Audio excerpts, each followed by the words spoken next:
Hope you all have been doing well. Rifle season starts not this weekend, but next weekend. I'm looking forward to that, getting ready for that. But in the meantime, I want to talk about some equipment that in the past I wouldn't have considered, but I have in the last couple of years, and that being equipment that you can find in Europe. My preference is to buy American-made products. Unfortunately, if whatever it is that you need might not be available in an American-made product, or the price is just prohibitive and you simply can't afford to buy it. We're not all made of money, especially in this day and age. So this is not a review on equipment per se, but I'm going to highlight some equipment choices that I have made over the last couple of years and just recently that have been working out very well for me, and I have gotten some very good value for my money. And the way things are going in the world, this type of stuff you probably want to get sooner than later, because there may come a point where we won't be able to buy this stuff anymore. I will add that shipping time, even today, which is very surprising, is a lot quicker than you'd think. Anyway, so enough talk on that. I'll highlight some of the equipment choices that I've made now. You can make your own decisions as to whether or not this will fit the bill for you. But I'm making this mainly because I feel as if I've gotten some very good value out of this. And a lot of this stuff you can't get from American manufacturers or retailers at the price point and the features that these offer. The first company I want to highlight is Hammocks. I've actually, for hammock camping, I actually have a couple of their different hammocks. I have like 2 different tarps, 2 different hammocks, but only the same underquilt. I went with Hammocks mainly because, to the point, this one was nearly comparable to some cottage industries. There's one I forget. It's out of Colorado. They make some very good hammocks, American-made product, and all that. But for the price point, I just couldn't make myself buy it. I ended up going with Hammocks because they were nearly comparable, but a lot more affordable. Now, Hammocks, I think their stuff is still made in China. I'm not sure on that. However, what you get is a different type of thinking, and I know this is popular in England or the UK, is Hammocks. I think this is very popular in their bushcraft community, and also in the American veteran community. I think Hammocks has been going around. So you've probably seen me use these things. Most recently, you've seen this tarp in action over the course of archery season. This thing worked exceedingly well. And they as an example of the out-of-box thinking that they do in their design, like in an American product, I have not seen an ultralight stake that looked quite like this. They work. I've used them.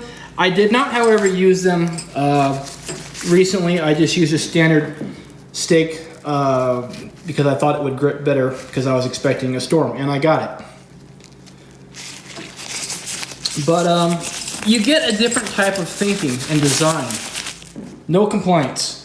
Do look up the website. I'll link to the website in the description of this video. You can check out the specs yourself. This is out of their what they call their superlight line, or what we would call ultralight. Same thing with this tarp. This tarp, no regrets on this tarp at all. I am very pleased with that tarp. This is actually a German folding sleeping mat. It actually unfolds to be a little bit, well, we all know this one, right? This is a typical sleeping mat in the States. This is what everybody makes right here, something like that. But in Germany, they actually I think they designed this to fit in use as a backer in their military rucksacks.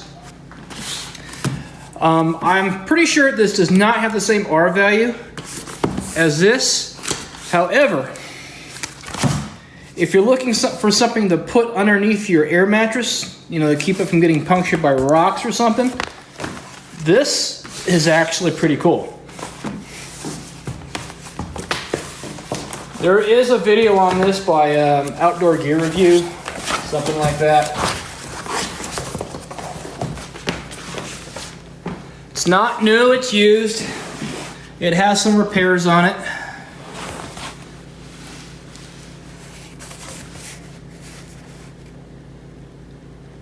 Made in 2014, I guess. Now, what I like about this thing, by way of comparison, it's actually a little bit wider than your standard thermarest pad, and they're about the same weight, pretty close to it. What I like about this thing is it can fold it up and stick it in my pack and not have to strap it on separately. I can fit it right into my pack. Just slide it right in. But also, if I want to, looks like it makes a pretty good seat. So if I want to stick that in my pack and sit down in glass somewhere, then I can just put my butt right on this. So it's also a glassing pad. So in my view, this is a dual purpose. Very good value on that. Good luck trying to find these things in the States or off eBay, because someone will charge you an arm and a leg for it. I think this one's actually in better condition. When I ordered this thing, and I'll link to the vendor in the description, I ordered 2 of them, just in case I wear one out. So what this really does, aside from being a glassing pad and a little extra R value underneath your air mattress, is it just offers a different solution to how you pack your pack. I mean, you could strap this one on the outside, or you could slide this directly into your pack. It depends on how you want to roll, really. But I think this one actually takes up less space depending on what your pack configuration is. But I like dual purpose. I suppose you could sit on that, but would be a little weird.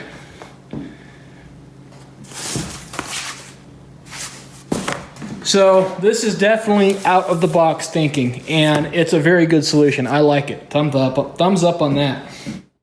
This next item, I'm not going to spend too much time talking about this because I've already made a 20-minute video on this, and that is Carinthia sleeping bags.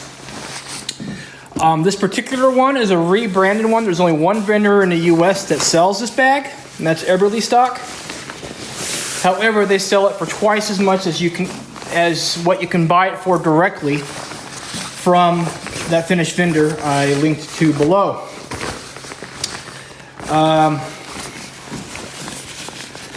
Carinthia,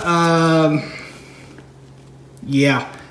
My suggestion is, if you're gonna, this is straight up, this is quite possibly the best synthetic sleeping bag available.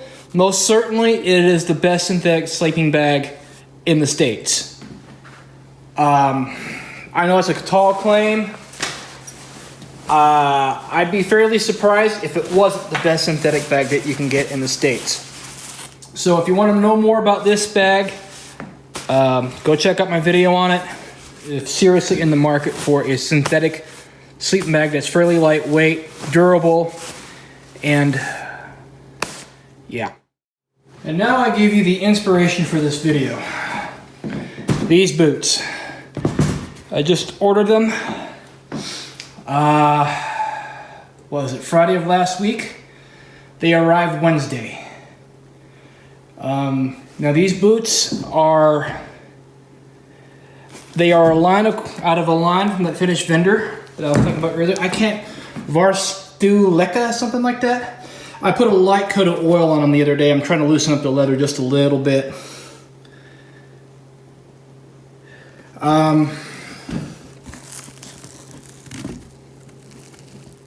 Yeah, so you have to, this is not a US size, this is UK size. Or, yeah, this is UK or EU size, something like that. But they're not made in China, made in Slovakia. I had to look that up. It's one of those Aya countries you never heard of.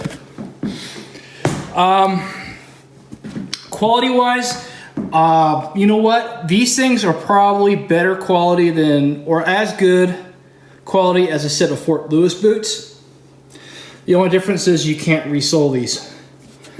The toes are reinforced. This leather is actually pretty thick. The tongue is full leather. This is some pretty stiff leather right here. I'm probably going to just wipe off the excess oil, and they're speed laced. So it's these boots. It's like you crossed a pair of speed laced combat boots with a pair of insulated hunting boots. But these are my full boots. So for the longest time, I've been looking for a proper winter boot. And I think these are it. The size, if you pay attention, the sizing is exactly as the Varstuleka, I never pronounce it right, says. These are 8.5, I wear an 8.5 US boot. These are 7.5 UK. And they say they're sized for double layers of socks. And I can confirm that. I can wear these with a single pair of socks, but you can tell there's a little extra room in there for that double pair of socks. So for a proper winter boot, designed by people in Finland, a Nordic country, I don't think you're gonna get much better than this.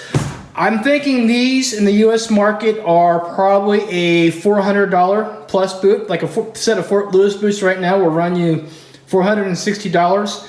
These are on clearance right now for $134, plus I paid $20 in shipping, so I think I paid $150 for these things, and they arrived in about 3 or 4 days. So good, seems like it's good quality leather all around. One of the best things about it is that they're not Gore-Tex. They call it Sympatex or something like that. Not Gore-Tex. And I don't know about everybody else, but I have found over the years that Gore-Tex boots, in the end, are not very waterproof. These are Gore-Tex right here. My feet still get wet in wintertime. January, February, overnight, these things will freeze up and be like cardboard. The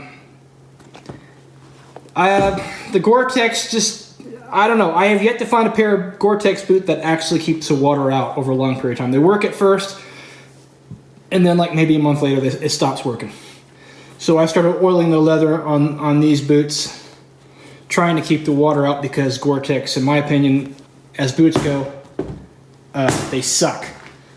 And Gore-Tex seems to have a corner on the American market. You cannot get a hiking, hunting, or winter boot that does not have Gore-Tex in it. It sucks. I wish you can get a winter boot that does not have Gore-Tex. And hopefully these will work out, the Sympatex.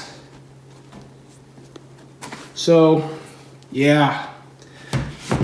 These things right now are a screaming deal. Speed laced. I'm looking forward to using these. All right, that's it. That's all I got.